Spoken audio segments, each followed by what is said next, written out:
রাসূলুল্লাহ আমাকে এমন আমলের কথা বলুন যে আমল করলে আমি জান্নাতে চলে যাব। এইগুলো কি আমরা চাই কি চাই না? আপনারা চান না জান্নাতে যাওয়ার রাস্তা চান না? আল্লাহর নবীকে যখন সাহাবী এই কথা বললেন, এক আরবি এসে বলল যে ইয়া রাসূলুল্লাহ দুল্লানি আলা আমালিন ইযা আমিলতুহু দাখালতুল জান্নাহ।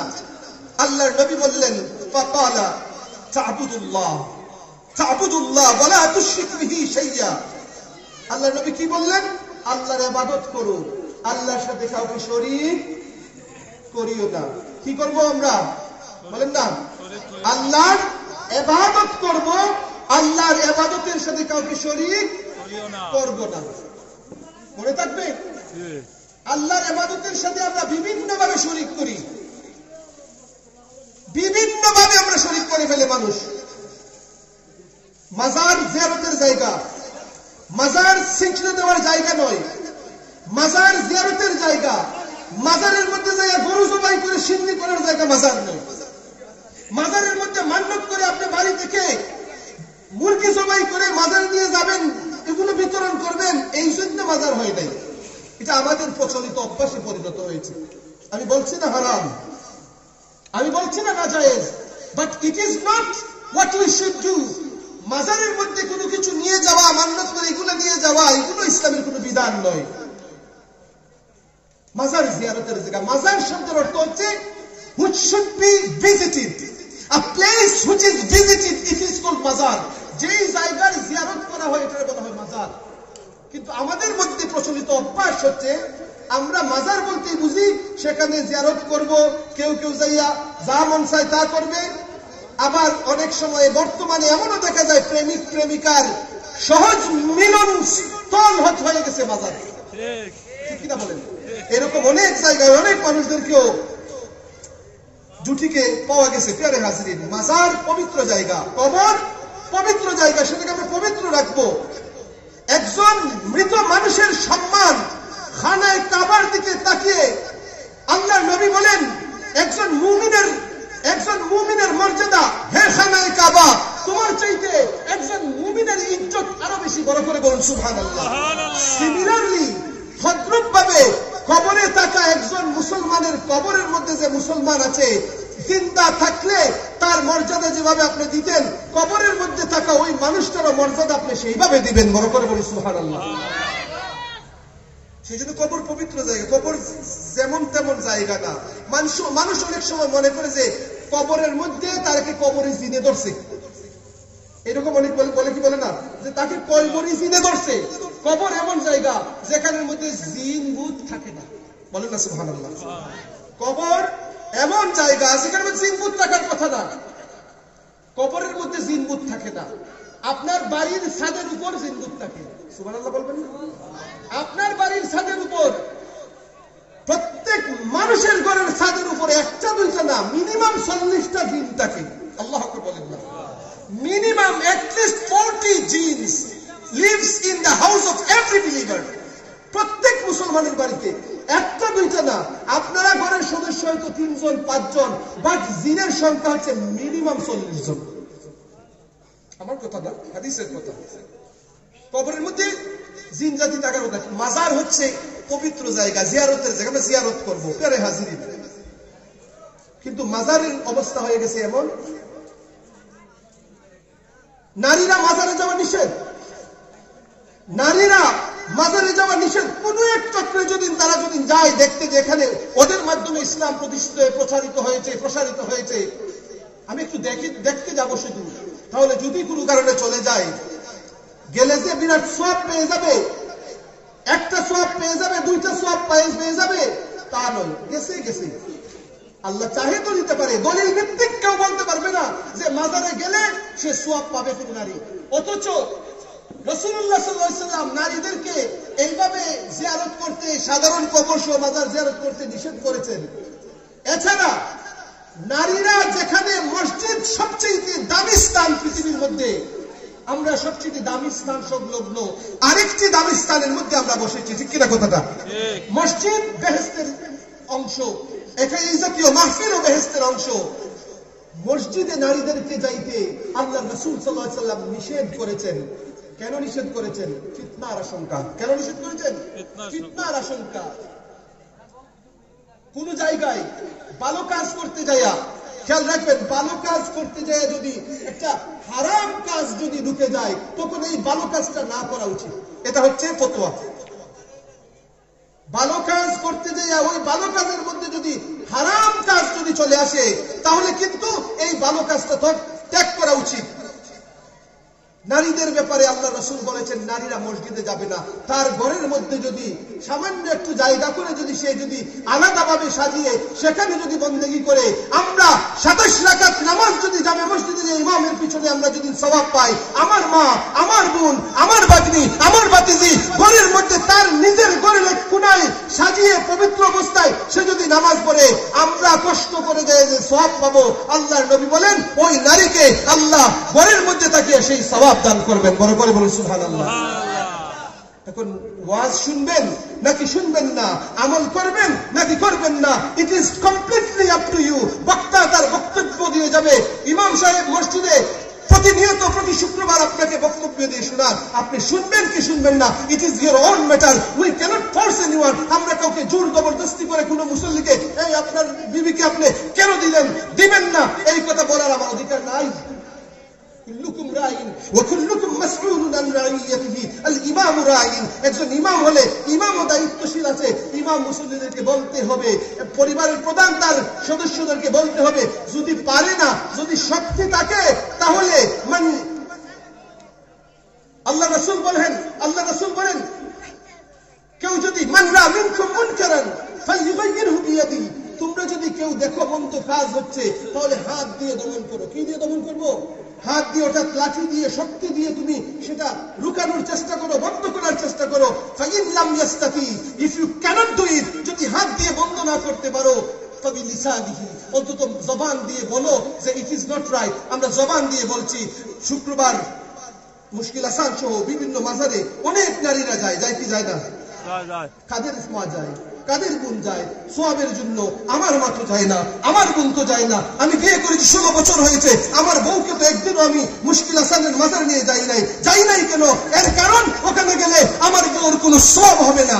আমি যদি যাই জিয়ারতুল কবর তুযাক্কিরুল মাউত, আমি কবর জিয়ারত করলে মরণের কথা আমার স্মরণ হবে, সেই জন্য আমরা জিয়ারত করবো। বলেন না সুবহানাল্লাহ।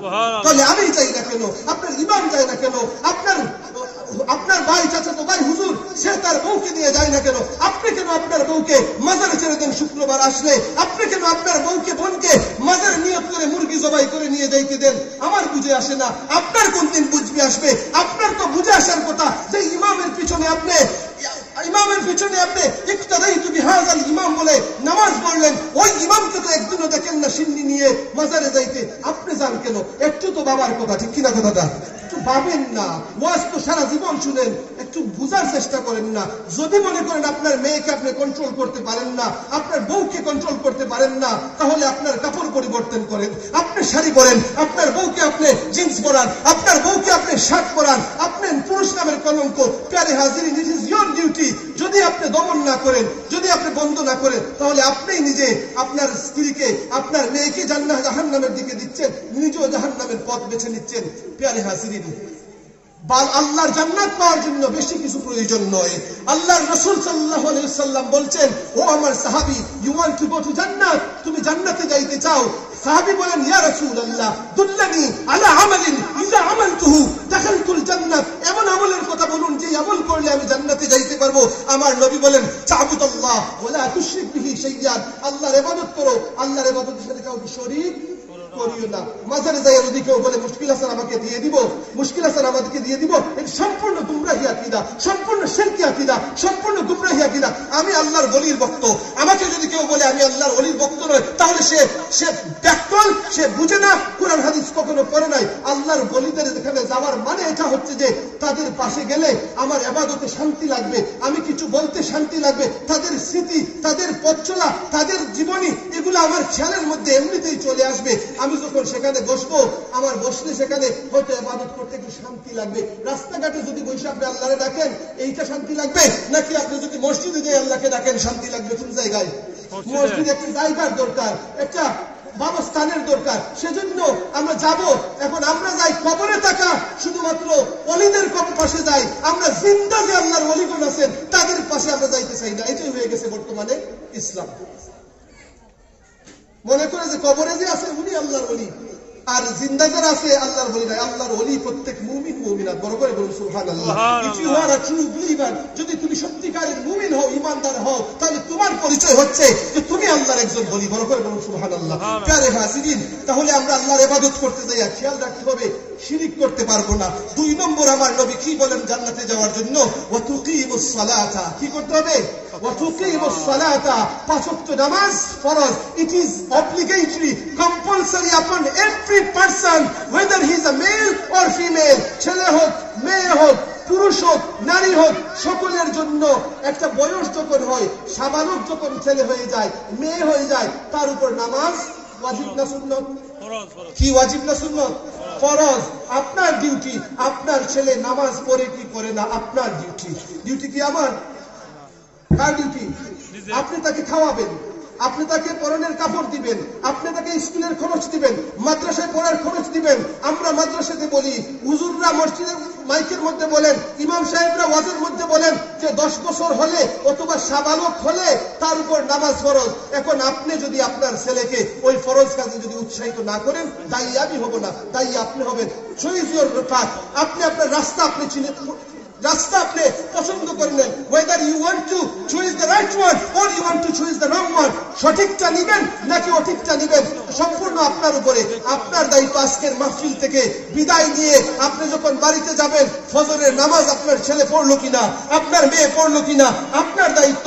আপনি ওয়াজ শুনে বলবেন যাইয়া বাড়িতে যাইয়া, না অমুকে যে সুন্দর ওয়াজ করছে, অমুক যে সুন্দর গজল গাইছে, এই জন্য আপনারা ওয়াজে আসবেন না। ওয়াজে আইসা বলবেন, বিবি গো, ভাইরে, মা গো, অমুক হুজুর এই কথাগুলো বলেছে, অমুক হুজুর বলছে নামাজ না পড়লে এই শাস্তি, অমুক হুজুর বলছে ফরজ নামাজ এইভাবে ফরজ, এই বয়সে ফরজ, অমুক হুজুর বক্তব্যের মধ্যে বলছে মাজার এইভাবে আমরা মেয়েদেরকে যাইতে দিব না, অমুক হুজুর বলছে যে আমরা এইভাবে চলবো। এইগুলো আলোচনা করবেন, এইটাই ওয়াজের শিক্ষা। আর আমরা অবস্থা হচ্ছে এখান থেকে মাহফিল শেষ করে ফুলতুলি বাজার যাইয়াই আমরা বলবো, না অমুক আসছিল দিছে বাবেটাই, এমন দেওয়া দিছে একবারে সুলুল্লাহ রাইয়া বেটা সব না স্টেজে ভাঙ্গি লইল নে। এইটি হয় মন্তব্য। কথা বলেন ঠিক কিনা? বাস্তবতা এটা যা আমরা শুনছি। আমি ওয়াজ করে যখন চলে যাই, পরবর্তী দিন শুনি আমার কেউ বলে, হুজুর যে ওয়াজ দিছিল হুজুর আজকে ওইসে হুজুর কিতাব ওয়াজ করছে, দুই তাকে বলি হুজুর ইয়াদ নাই, এই বুঝি ওইসে হুজুর, এইটার জন্য ওষুধ তারা আসবেন না। ইন্নামাল আমালু বিন। একজন আমাকে গত কিছুদিন আগে বললো যে ভাই আমাকে একটা হাদিস শুনান। আমি তাকে একটা হাদিস শুনাতে যাইয়া তাকে বললাম, হাদিস শুনবা? হাদিস হচ্ছে বুখারীর প্রথম হাদিসটা শুনো, ইন্নামাল আমালু বিন্নিয়াত। যেই কাজে আপনি করবেন আগে ভিতরে কি আছে সেটা বুঝতে হবে। ঠিক কিনা কথাটা? আগে ভিতরে কি আপনার, সেই অনুযায়ী আপনার কাজের রেজাল্ট পাবেন। আপনি ভিতর ঠিক, আপনার কাজের রেজাল্ট ঠিক। আপনার ভিতর ঠিক না, কাজের রেজাল্ট ঠিক না। প্রিয় হাজিরিন, 1 নম্বর আমরা আল্লাহর সাথে কাউকে শরীক করব না জান্নাত পাইতে হলে। 2 নম্বর ওয়া তুকিমুস সালাতা, আমরা নামাজ প্রতিষ্ঠা করব, কায়েম করব। 3 নম্বর যাকাত ফরজ হলে ওয়া তুতি যাকাতাল মাফরুদা, ফরজ যাকাত যেটা, যাকাত আদায় করতে হবে। তবে কি হবে না? এটার দ্বারা কাছে কেউ নাই আমার সমাজের মধ্যে। আমি তো দেখি না মানুষদেরকে যে হিসাব করে করে কোনোদিন মাদ্রাসায় গেছে যাই বলছে যে হুজুর আমার তো এই সম্পদ আছে, এতটুক আছে, এই টাকা আছে, এই স্বর্ণ আছে, যে আমি কি পরিমাণ যাকাত দিব। কই দেখি তো না। যাকাত ফরজ সবাই জানে, বাট যাকাত ফরজ obligatory deed is zakat. If you are, আপনি যদি সম্পদশালী হন যাকাত দিতে হবে, কিন্তু যাকাতের প্রথা নাই। আল্লাহ রাসূল বলেন কেউ যদি নামাজ কায়েম করে, আল্লাহর সাথে কাউকে শরীক করে না, নামাজ কায়েম করে, যাকাত প্রদান করে, ওয়া তাসুমু রমাদান, রমজান মাসের রোজা রাখে, আল্লাহর নবী বলেন সেই ব্যক্তি জান্নাতি হয়ে যাবে। বড় করে বলুন সুবহানাল্লাহ। ওই সাহাবী আল্লাহ রাসূলের কথা শুনে কালা ওয়াল্লাযী নাফসি বিয়াদি লা আজিদু আলা হাযা ওয়ালা আনকুসু। আরেক riwayat-এর মধ্যে এসেছে ওই সাহাবী বলেন, ইয়া রাসূলুল্লাহ আপনি যা বলেছেন আমি তার একটু বাড়াবো না কমাবো না। বলেন সুবহানাল্লাহ। যা বলেছেন আমি সেগুলো পুঙ্খানুপুঙ্খানুরূপে পালন করব ইনশাআল্লাহ। এই কথা বলে ফালাম্মা আল্লাহ, ওই সাহাবী যখন গার ফিরিয়ে চলে যাচ্ছেন, বিদায় নিয়ে যাচ্ছেন। قال النبي صلى الله عليه وسلم নূর নবী রাহমাতুল লিল আলামিন, উম্মতের কান্দারি নবী, উম্মতের ব্যথায় যিনি ব্যথিত হন, ওই মায়ার নবী তিনি বললেন, মান সাররাহু আইয়ানজুরা ইলা রাজুলিন মিন আহলিল জান্নাত ফালইয়ানজুর ইলা হাযা। বলেন না সুবহানাল্লাহ। নূরের নবী না জানি কিভাবে নিজের হাত মুবারক দ্বারা ইশারা করে বলেছেন, কেউ যদি কোনো বেহেশতি মানুষ দেখতে চাও ফালইয়ানজুর ইলা হাযা, ওই মানুষটার দিকে তাকাও। বড় করে বলুন সুবহানাল্লাহ। তাহলে জান্নাতে যাওয়ার পথ কি? আল্লাহর সাথে কাউকে শরীক করা যাবে না, 5 ওয়াক্ত নামাজ ছাড়া যাবে না, যাকাত ফরজ হলে যাকাত ছাড়া যাবে না, যাকাত আদায় করতে হবে। রমজান মাসের রোজা রাখলে, রোজা ফরজ যাদের উপর রমজান মাসের রোজা রাখতে হবে, রোজা ছাড়া যাবে না। আর কি, হজ যদি ফরজ হয়, আরেক হাদিসে হজের কথা এসেছে, হজ যাদের উপর ফরজ, হজ পালন করবে। এই কাজগুলো যদি কেউ করতে পারে, কোনো পুরুষ করতে পারে, তার জন্য জান্নাত ওয়াজিব হয়ে যায়। বড় করে বলুন সুবহানাল্লাহ। তাই তো আমার নবী ওই আরবীর দিকে উদ্দেশ্য করে বলেন, মান সাররাহু আইয়ানজুরা ইলা রাজুলিন মিন আহলিল জান্নাত ফালইয়ানজুর ইলা হাযা। ওই মানুষকে দেখো যেই মানুষ জান্নাতি, ওই মানুষ কিন্তু ওই আমল করে নাই, ওই মানুষ রওনা হচ্ছে, শুধু ওয়াদা করেছে যে ইয়া রাসূলুল্লাহ আমি বাড়াবো না, আমি কমাবো না, যেগুলো বলেছেন আপনি এই বিধানগুলো আমি পালন করব, আপনার কাছে ওয়াদা করলাম। আমার নবী জানেন ওই মানুষটা পালন করবে কি করবে না। বলেন না সুবহানাল্লাহ। নবীজি জানেন কি জানেন না? নবীজি জানেন। এবার আরেকটা প্রশ্ন, কি পরিমাণ নবীজি জানেন? আমাদের বক্তারা অনেক সময় ভুল করে যে আল্লাহ যা জানেন নবীজি তা জানেন। বলতে নাউজুবিল্লাহ, নাউজুবিল্লাহ। কিছু বক্তারা কারণ আকল জ্ঞান নাই, কুরআন হাদিস পড়া জীবনও পড়ে না, কেউ বলে যে আল্লাহ যা জানেন নবীজিও তা জানেন। বলতে নাউজুবিল্লাহ। এমন আকীদা রাখা কুফর এবং শিরক। কেউ যদি বলে যে আল্লাহ যা জানেন নবীজিও তা জানেন, তাইলে এই সমস্ত ভ্রান্ত আকীদা কুফর এবং শিরক। আল্লাহর ইলমের সাথে কোন সৃষ্টির ইলমের কোন তুলনা চলবে না। মুহাম্মাদুর রাসূলুল্লাহ আপনি আমার জন্য রহমত, যিনি ওই রাহমাতুল লিল আলামিনের ইলম হচ্ছে আল্লাহর ইলমের তুলনায় মহাসাগরের এক ফুটা। বলেন না সুবহানাল্লাহ। মহাসাগরের এক ফুটা। আর নবীজির ইলমের তুলনায় সকল আলেম, সকল জ্ঞানী, সকল জাননেওয়ালার ইলম, নবীর ইলম মহাসাগর, আর সকলের ইলম এক ফুটা। বলেন না সুবহানাল্লাহ। আপনি আমি জানার দিক দিয়া, বুঝার দিক দিয়া নবীজি হচ্ছেন মহাসাগর, আর আমরা সবাই হলাম এক বিন্দু। আর আল্লাহর ইলমের সাথে যখন কেউ কম্পেয়ার করবে, আল্লাহর ইলম হচ্ছে বিশাল বড় সাগর। প্রিয় হাজিরিন, আল্লাহর ইলমের সাথে কেউ এই ধরনের কিছু বলতে পারবে না। প্রিয় হাজিরিন, সেই প্রিয় নবী সাল্লাল্লাহু আলাইহি সাল্লাম আমাদেরকে শিক্ষা দিচ্ছেন, আমাদেরকে বুঝাচ্ছেন, আমাদেরকে জান্নাতের রাস্তার কথা বলছেন। এগুলো হচ্ছে আলোচনা। একটু লক্ষ্য করেন, আল্লাহ রাসূল সাল্লাল্লাহু আলাইহি ওয়াসাল্লাম সূরা জিলজালার তাফসীর করছেন। তাফসীর করতে যাইয়া সূরা জিলজালা শব্দের অর্থটা হচ্ছে কম্পন, ভূমিকম্প। আজকে পৃথিবীর অবস্থাটা এমন, আযাব যখন আসবে ভূমিকম্পনের ন্যায় আযাব আসে, বিভিন্ন প্রাণনাশক বায়ুর ন্যায় আযাব আসে। মনে করেন আল্লাহ যদি কোনো কারিয়াকে, কোনো গ্রামকে, কোনো মানুষকে যদি ধ্বংস করতে চান, বড় বড় বোমা নিক্ষেপ করতে হবে নাকি? আল্লাহ আমাদেরকে ধ্বংস করতে চাইলে বড় বড় বোমা নিক্ষেপ করতে হবে? কয়েক বছর আগে এক সামান্য ভাইরাস করোনা নামের, এখন মানুষ অনেকের নাম রাখছে করোনা সুন্দরী, কেউ কেউ নামও নাকি বলছে করোনা।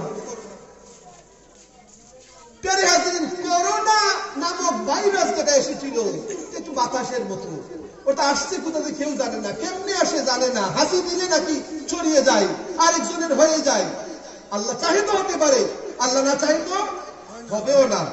তো ওই যে ভাইরাস আসছিল, সারা পৃথিবী অচল হয়ে গিয়েছিল, এমন অবস্থা দেখা দিয়েছিল। ঠিক কিনা কথাটা? মাস্ক, মুখ সেলাই বন্ধ।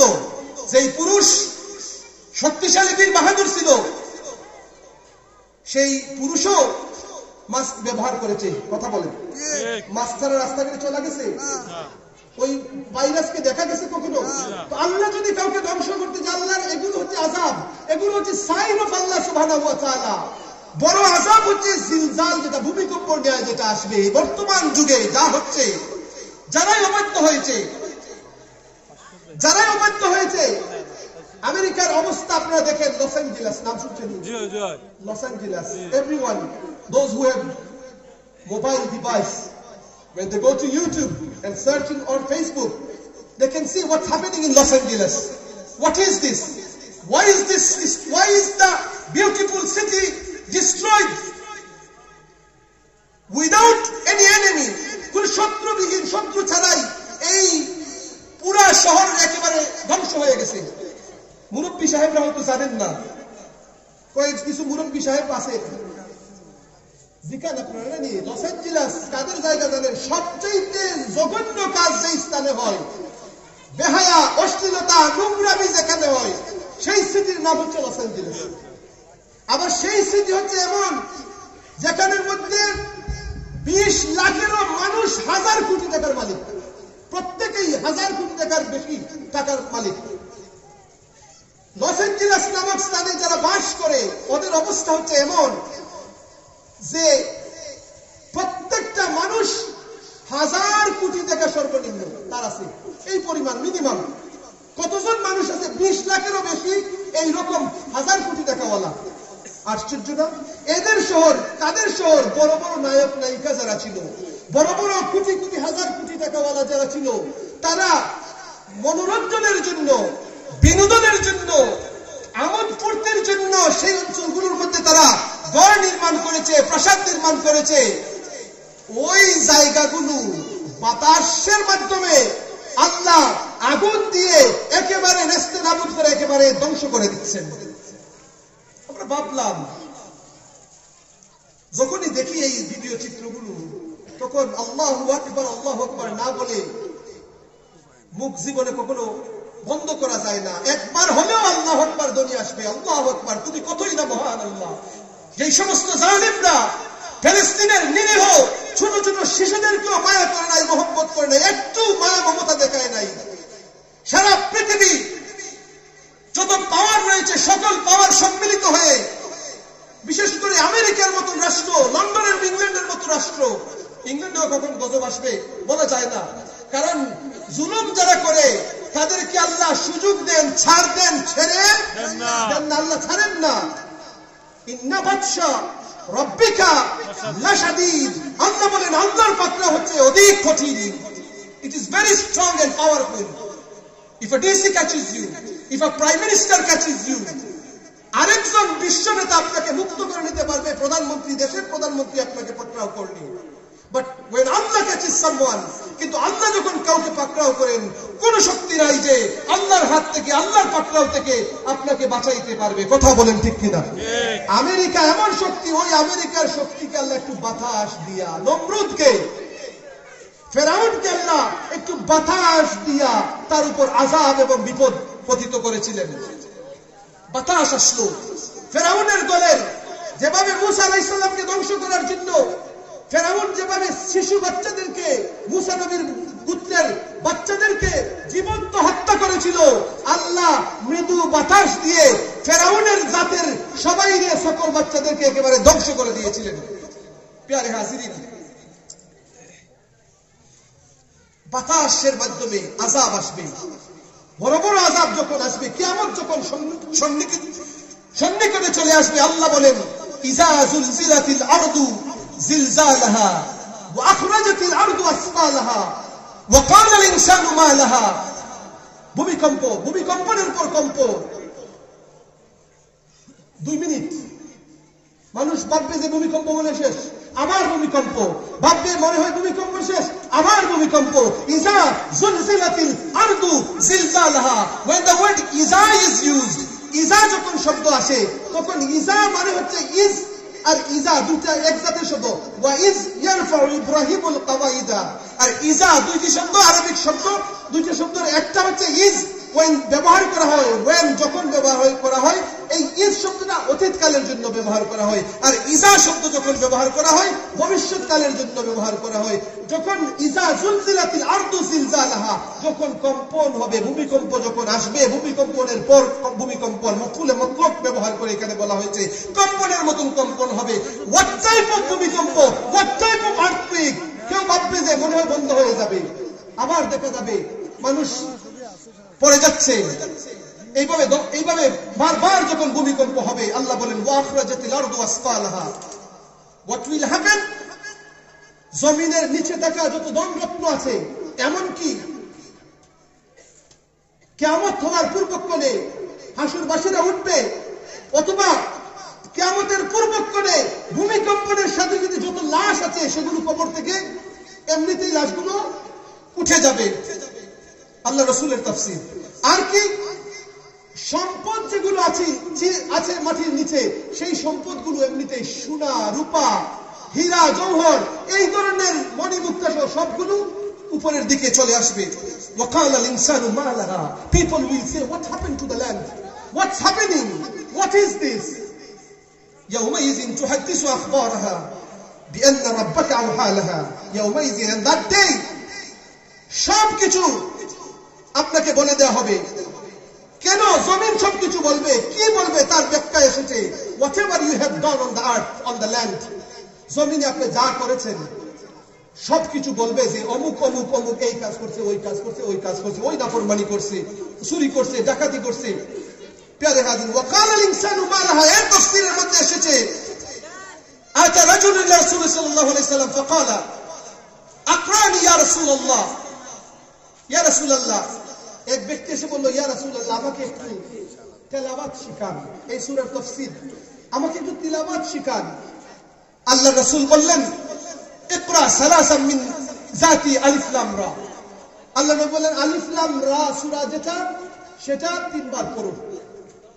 ওই ব্যক্তি বললেন, ফাকালা লাহু রাজুলুন কাবুরা সিন্নি ওয়াসতাদ্দা কলবি ওয়া খানুজা লিসানি। ইয়া রাসূলুল্লাহ, আমার বয়স অনেক হয়ে গেছে, কাবুরা সিন্নি, আমি বৃদ্ধ হয়ে গেছি, এবং উনার মতো বৃদ্ধ, মায়ের চাইতে বৃদ্ধ, আমার শ্বশুর শাশুড়ির চাইতে আরো বৃদ্ধ। এমন একজন যায় বললেন, ইয়া রাসূলুল্লাহ, আমাকে কিছু সূরা শিক্ষা দেন। আল্লাহ নবী বললেন, আলিফ লাম রা তিলাওয়াত করো 3 বার। উনি বললেন, উনার মতো মানুষ বললেন, ইয়া রাসূলুল্লাহ, আমি তো বয়স্ক, অনেক বয়স হয়ে গেছে, আমার হাতও তেমন বেশি কাজ করে না,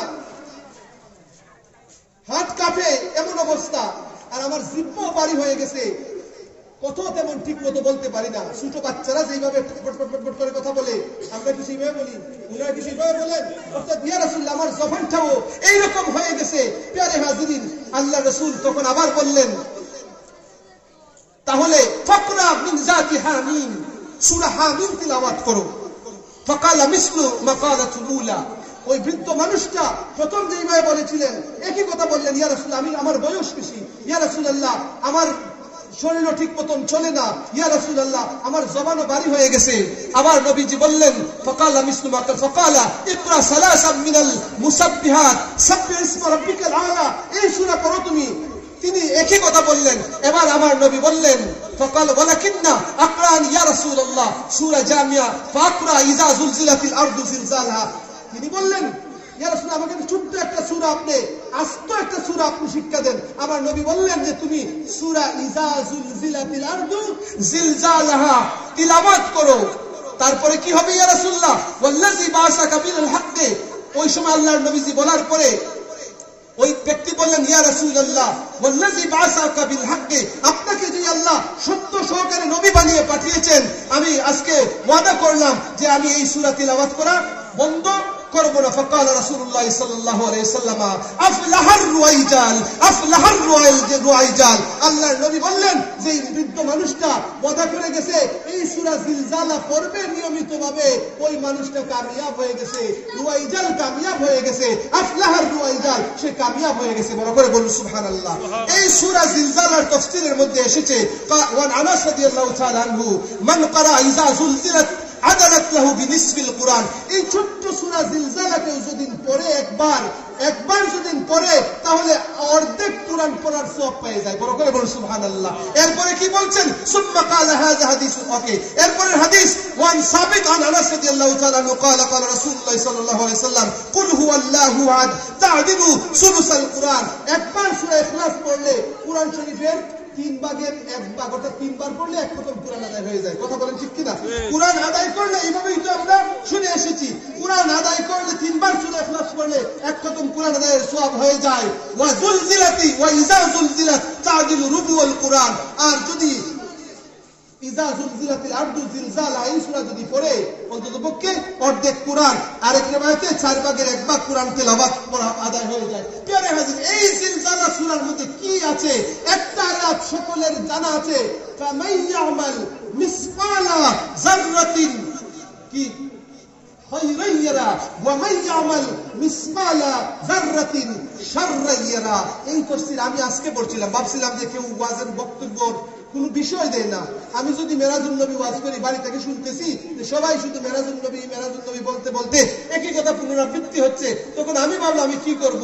মাগরিবের নামাজের পরে আরো আধা ঘন্টা 1 ঘন্টা পর আমি ভাবলাম যে একটু আজকে সংক্ষিপ্ত কিছু আলোচনা করব, তাহলে কি করতে পারি।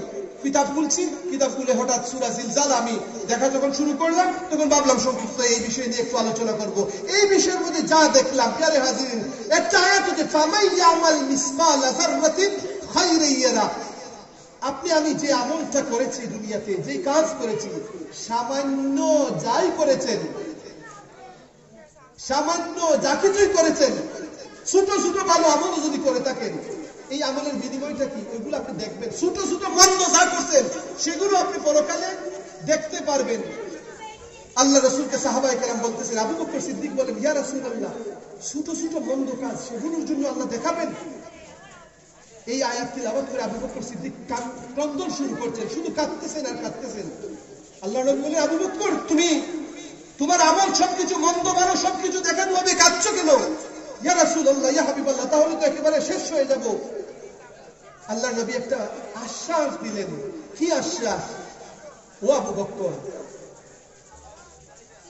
ভালো কাজ যেগুলো হয়, ভালো কাজ যদি করো তুমি, তাহলে এই ভালো কাজে তোমার মন্দ কাজগুলো আল্লাহ এমনিতেই মাফ করে দেবে। বলেন না সুবহানাল্লাহ। তাহলে বেশি আমল করার চাইতে নিজে গুনাহ থেকে বেঁচে থাকতে হবে। এক নম্বর গুনাহ থেকে বেঁচে থাকার চেষ্টা হবে। অন্ততপক্ষে জান্নাতে যাওয়ার জন্য ফরজ কাজগুলো যদি আমরা ঠিক মতন করতে পারি, তাহলে আমরা সফলতার একটা রাস্তা পাবো। আর আমল যখন করব আমরা, তখন আমরা মন্দ থেকে শুধু ভালো কিছু করতে পারছেন না, অসুবিধা নাই, মন্দ থেকে বাঁচার চেষ্টা করবেন। আবার নৈরাশ হওয়া যাবে না, নৈরাশ হওয়া যাবে না। রাহমাতুল্লিল আলামিন নবীজি আমাদেরকে শুভ সংবাদ দিচ্ছিলেন। আমিও এই আয়াত পড়ছিলাম, আবু বকর সিদ্দিক রাদিয়াল্লাহু তাআলা আনহু এই দৃশ্য দেখে আমিও এলোমেলো হয়ে যাচ্ছিলাম। আবার যখন পরের অংশ যখন পড়ছি, যখন দেখছি আল্লাহ রাসূল বলেন যে নৈরাশ হওয়ার কোনো বিষয় নাই, উম্মত তুমি ভালো কাজ করতে থাকো, ভালো কাজ করতে থাকো। হাজিরিন, আজকে থেকে নিয়ত করেন যে কোনো মানুষের ক্ষতি করবেন না।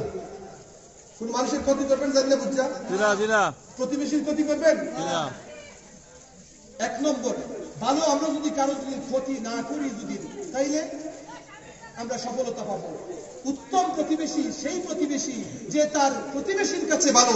আল্লাহর কাছে সেই মানুষ সর্বোত্তম যে তার প্রতিবেশীর কাছে উত্তম। আপনার সাথে কেউ যদি মনে করেন এমন আচরণ করলো, ওয়াজ শুনছেন, ওয়াজে যারা আসে নাই তারা যদি ভুল করে ফেলে কেউ, সে হয়তো পরবর্তীতে আমল করবে, কিন্তু আপনারা যারা শুনে যাচ্ছেন, ওয়াদা করেন আজকে থেকে যে আপনি অন্ততপক্ষে জানিয়া বুঝিয়া কাউকে কষ্ট দিবেন না। এটাই আপনার সফলতার জন্য যথেষ্ট হয়ে যাবে। মহান আল্লাহ রাব্বুল আলামিন যেন আমাদের সকলকে ভালো কাজ করতে যদি নাও পারি, অন্তত অন্য মানুষের ক্ষতি যেন না করি, সেইভাবে যেন আমাদেরকে নিয়ত করে বাকি জিন্দেগি চলার আল্লাহ যেন তৌফিক দান করেন। মাইয়াহদিল্লাহ ফাহুয়াল মুহতাদ ওয়া মান ইউদ্লিল ফালান তাজিদ লাহু ওয়ালিয়্যান মুরশিদা। আল্লাহ যাকে হেদায়েত করবে সেই হেদায়েত প্রাপ্ত হবে, আর আল্লাহ যাকে পথভ্রষ্ট করবেন সে কোনদিন হেদায়েতকারী পাবে না। আল্লাহ রাব্বুল আলামিন যেন আমাদের সকলকে হেদায়েতের উপর যেন প্রতিষ্ঠিত রাখেন। ওয়া আখিরু দাওয়ানা আলহামদুলিল্লাহ, মা আসসালাম, আসসালামু আলাইকুম ওয়া রাহমাতুল্লাহ।